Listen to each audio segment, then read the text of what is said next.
Hi friends, మీరు చూస్తున్నారు SRJ మెక్ channel. ఇందులో మనకు కనిపిస్తున్నది పల్సర్ BS6 2024 మోడల్ వెహికల్. ఈ వెహికల్ అయితే యాక్సిడెంట్ అయింది. ఇక్కడ ఫ్యూల్ ట్యాంక్ అయితే చూడండి పూర్తిగా బెండ్ అయితే అయిపోయింది. మనకి వెహికల్ ఫ్రంట్ సెక్షన్ అయితే ఏది కూడా మిగలేదు. ఇలాగే మనకి వెహికల్ అయితే షోరూమ్ తీసుకొని వెళ్ళారు. అక్కడ నుంచి మళ్ళీ మన దగ్గరికి అయితే తీసుకొని వచ్చారు రిపేర్ చేయించుకోవడానికి. ఇక్కడ ఫ్రంట్ సెక్షన్ అయితే చూడండి ఏది కూడా వర్క్ చేసే ఐటమ్ అయితే లేదు. అలాగే ఫ్రేమ్ కూడా బెండ్ అయితే అయిపోయింది. ఫ్రంట్ అలావీల్ అయితే పూర్తిగా కట్ అయిపోయింది. ఇక్కడైతే చూడండి ఎంతలా బెండ్ అయిపోయింది ఫ్రంట్ అలావీల్ అన్నది.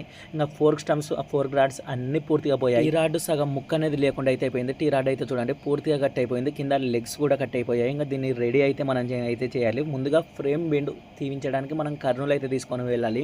అందుకని వెహికల్ మొత్తం ఓపెన్ చేసి కర్నూలుకి తీసుకొని వెళ్ళడం అయితే జరుగుతుంది. మీరైతే చూడొచ్చు ఇలా అయితే మన గ్యారేజ్కి ఈ వెహికల్ అయితే వచ్చింది. ఇందులో ఏదైతే ఫ్రంట్ సెక్షన్లో అయితే ఏ చిన్న ఐటమ్ కూడా వర్క్ చేసే ఐటమ్ అయితే లేదు. అంత ఘోరంగా అయితే యాక్సిడెంట్ అయింది. ఇంకా మనం మొత్తం స్పేర్స్ అయితే ఇప్పేసుకుంటున్నాం. మీరైతే చూడొచ్చు మొత్తం అంతా A to Z ఓపెన్ చేసి మనం ఫ్రేమ్ని అయితే తీసుకొని వెళ్ళి కర్నూలులో బెండ్ తీయించడం అయితే జరుగుతుంది. కొత్తగా ఎవరైనా మన ఛానల్ని విజిట్ చేస్తుంటే కంపల్సరీగా సబ్స్క్రైబ్ అయితే చేసుకోండి. అలాగే పాత వ్యూవర్స్ ఎవరైనా ఉంటే లైక్ చేసి వీడియోని అయితే చూడడం అయితే స్టార్ట్ చేయండి. ఎందుకంటే మనకు కాస్త సపోర్ట్ ఇచ్చినట్టయితే అవుతుంది. నేను ఫుల్ వీడియోస్ అనేది ఎక్కువగా చేయకపోవడానికి గల కారణం ఏమిటంటే అంత వ్యూస్ అనేది ఉండదు. ఎందుకన్న ఉద్దేశంతో ఫుల్ వీడియోస్ అయితే చేయను. మీరు సపోర్ట్ ఇచ్చారంటే కంపల్సరీగా నేను ఫుల్ వీడియోస్ అయితే చేయడం అయితే జరుగుతుంది. ఇక్కడ wiring kit back side relay line అయితే నేనైతే ఓపెన్ చేసుకుంటున్నాను. మీరైతే చూడొచ్చు. ఇంకా మొత్తం బైక్ పైన అనేది ఏ చిన్న ఐటెం లేకోకుండా ముందుగా మనమైతే ఓపెన్ చేసుకోవడం అయితే జరుగుతుంది. ఇంకా వైరింగ్ కిట్ అయితే చెక్ చేసుకుంటున్నా ఎక్కడ ఏ వచ్చాయి ఏంటి. కొన్ని BS6 వెహికల్కి BS4తో కాకుండా కాస్త సపరేట్గా వైరింగ్ కిట్ అనేది స్పేర్స్ అనేది ఉంటాయి కాబట్టి ముందుగా అన్నీ అయితే మనం అయితే చెక్ చేసుకోవడం అయితే జరుగుతుంది. ఏది ఎక్కడ ఉంది ఏంటి అనేది క్లారిటీగా చూసుకోవడం అయితే జరుగుతుంది. ఇంకా అన్ని సెన్సార్లతో ముడిపడైతే వెహికల్ అయితే ఉంటుంది. ఇంకా థ్రోటల్ బాడీ అయితే ఇప్పేసాం. మనం ఈ ఫిల్టర్ బాక్స్ అయితే తీయడానికి అయితే ప్రయత్నం అయితే చేస్తున్నాం. మీరైతే చూడొచ్చు కింద సైడ్ మనకి ఫుట్ రెస్ట్ ప్లేట్ అయితే తగులుతుంది. అలాగే కిక్ రాడ్ కూడా ఇప్పేసుకుంటున్నాం. ఆ ఫుట్ రెస్ట్ ప్లేట్ ఇప్పేసామంటే ఫిల్టర్ అనేది ఫ్రీగా మూవ్ అవుతున్నట్టు మనకైతే కనిపిస్తుంది. అందుకని ఫిల్టర్ బాక్స్ పక్కకు పెట్టేసి ఫుట్ రెస్ట్ ప్లేట్ అయితే ముందుగా అయితే ఓపెన్ చేసుకుంటున్నాం. ఇప్పుడు మనకి ఫ్రీగా ఫిల్టర్ బాక్స్ అనేది వస్తుంది. ఇది కాంబో బ్రేక్ మీరైతే చూడొచ్చు. ఇక్కడ మనకి కాంబో బ్రేక్ సిస్టమ్ అయితే ఇది. ఫిల్టర్ బాక్స్ అయితే పక్కకైతే తీసేసుకున్నాం. ఇంకా నెక్స్ట్ వైరింగ్ అయితే ఓపెన్ చేసుకోవడం అయితే జరుగుతుంది. తర్వాత ఇంజన్ కూడా ఓపెన్ చేసుకోవడం అయితే జరుగుతుంది. మీరైతే చూడొచ్చు. ఇక్కడ వైరింగ్ అయితే మనం అయితే ఓపెన్ చేసుకుంటున్నాం. ఈ పైపులు అయితే ఉన్నాయి కదా, ఇది వేస్టేజ్ పెట్రోల్ కాకుండా మనకి ఇక్కడ ఒక సెన్సార్ వీటికైతే సపరేట్గా ఇస్తాడు. నేను ఆ సెన్సార్ కూడా మీకు అయితే చూపిస్తాం. మనకి ఎప్పుడైనా ఆవిరైన పెట్రోల్ అనేది మళ్ళీ రిటర్న్ యూజ్ చేసుకునే విధంగా బయటకు కొనియకోకుండా అదైతే వర్క్ అయితే జరుగుతుంది. ఇక్కడ రెక్టిఫైర్ అయితే మనం అయితే ఓపెన్ చేసుకుంటున్నాం. మీరైతే చూడొచ్చు. ఇక్కడ ఒక అర్త్ అయితే ఉంది రెక్టిఫైర్కి 2 అర్తులు అయితే ఉంటాయి. ఒకటి రెక్టిఫైర్ వైర్ నుంచే వచ్చి ఉంటుంది. ఇంకా మామూలుగా ఇంకొకటి వైరింగ్ కిట్ నుంచి అయితే వచ్చి ఉంటుంది. ఎలక్ట్రిక్ వర్క్ చేసే వాళ్ళకైతే అన్నీ అయితే ఐడియా అయితే ఉంటాయి. రెక్టిఫైర్ తీసేసామంటే ఇంకా వైరింగ్ అనేది మనకి బయటకు అయితే వచ్చేస్తుంది. సింపుల్గా మీరు అయితే చూడొచ్చు. ఇంకా మొత్తం వైరింగ్ అయితే బయటకు అయితే వచ్చేసింది. వైరింగ్ అయితే పక్కకు పెట్టుకోవడం అయితే జరుగుతుంది. ఇంకా నెక్స్ట్ బ్యాక్ సెక్షన్ అలాగే ఇంజన్ అయితే ఓపెన్ చేసుకోవడం అయితే జరుగుతుంది. మనం ఇంజన్ అయితే బయటకైతే ఓపెన్ చేసేసుకున్నాం. ఓపెన్ చేసుకోక ముందుకే మనం ఇది ఫ్రేమ్ బెండ్ తీసే అన్న వాళ్ళకైతే కాల్ చేయడం అయితే జరిగింది. వాళ్ళైతే లిఫ్ట్ చేయలేదు. ఇంకా నార్మల్గా అన్ని వెహికల్కి మొత్తం తీసుకొని వెళ్ళినట్టు ఇంజన్ ఓపెన్ చేసుకొని వెళ్ళినట్టు మనమైతే ఇంజన్ అయితే బయటకైతే తీసేసాం. ఇంజన్ బయటకు తీసిన తర్వాత మళ్ళీ మనకి వాళ్ళు తిరిగి కాల్ చేయడం అయితే జరిగింది. పల్సర్ బైక్ కానీ హోండా వెహికల్ కానీ కంపల్సరీ ఇంజన్ మీద కరెక్ట్ బెండ్ వస్తుంది, మళ్ళీ ఇంజన్ అయితే ఫిట్ చేసుకోండి అని అయితే చెప్పారు.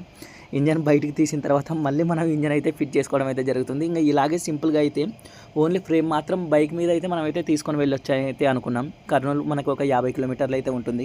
మళ్ళీ ఇంకా అన్న వాళ్ళు కంపల్సరీ ఇంజన్ ఉండాలంటే మళ్ళీ సపరేట్గా దీనికి ఆటో మాట్లాడుకోవడం అయితే జరిగింది. ఎందుకంటే ఇంజన్ అనేది వెయిట్ అయితే ఉంటుంది. బైక్ మీద అయితే మనం అయితే తీసుకొని వెళ్ళాం. ఆల్మోస్ట్ అయితే మొత్తం అయితే ఇప్పేసాం. మీరైతే ఇక్కడైతే చూడొచ్చు. ఇంకా బ్యాక్ సెక్షన్ ఓపెన్ చేసామంటే ఇంకా ఓన్లీ ఫ్రేమ్ మాత్రం అయితే మనకైతే మిగులుతుంది. ఇంజన్ అయితే మళ్ళీ తీసి బయటికి ఇంజన్ ఫిట్టింగ్ అయితే చేసాం. మీరైతే ఇక్కడైతే చూడొచ్చు. ఇందాక ఇంజన్ అయితే తీసేసారు కదా అనుకోవచ్చు. వాళ్ళు ఇంజన్ ఉండాలి కంపల్సరీ అనే ఉద్దేశంతో ఇంకా మనం ఇంజన్ అయితే ఫిట్టింగ్ చేయడం అయితే జరుగుతుంది. మనకి ఈ ఫ్యూల్ ట్యాంక్ కూడా డెంట్ అయితే పడింది, మీరు గమనించే ఉంటారు.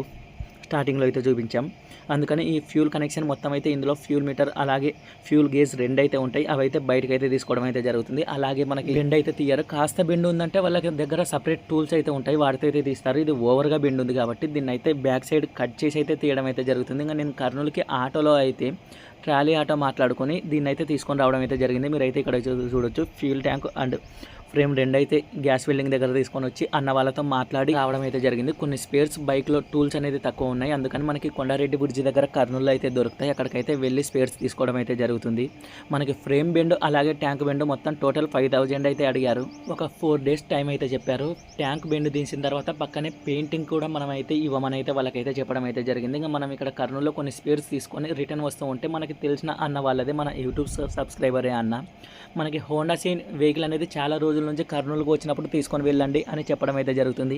మనం ట్రాలీ ఆటో కూడా తీసుకొని వచ్చాం కాబట్టి ఇంకా రిటర్న్ ఫ్రీగా వెళ్ళడం ఎందుకని షైన్ వెహికల్ అయితే తీసుకొని వెళ్తున్నాం. అలాగే నెల్లూరు నుంచి ఒక పల్సర్ కూడా వచ్చింది, దానికి కూడా స్పేర్స్ అయితే తీసుకున్నాం. మీరైతే ఇక్కడైతే ట్రాలీ ఆటోలో అయితే స్పేర్స్ అలాగే హోండా షైన్ వెహికల్ అయితే తీసుకొని వెళ్ళడం అయితే జరుగుతుంది. ఎవరైనా లాస్ట్ వరకు చూస్తుంటే కంపల్సరీ కామెంట్ అయితే చేయండి, లాస్ట్ వరకు చూశానని. ఎంతమంది చూశారు అన్నది నాకైతే ఒక క్లారిటీ అయితే వస్తుంది. స్పేర్స్ అయితే మనం అయితే ఆర్డర్ పెట్టడం అయితే జరిగింది. స్పేర్స్ వచ్చిన తర్వాత పార్ట్ 2 వీడియో అయితే అప్లోడ్ అయితే చేస్తాను. వీడియో నచ్చితే లైక్ చేయండి, షేర్ చేయండి, మన ఛానల్ని అయితే తప్పకుండా సబ్స్క్రైబ్ చేయండి ఫ్రెండ్స్.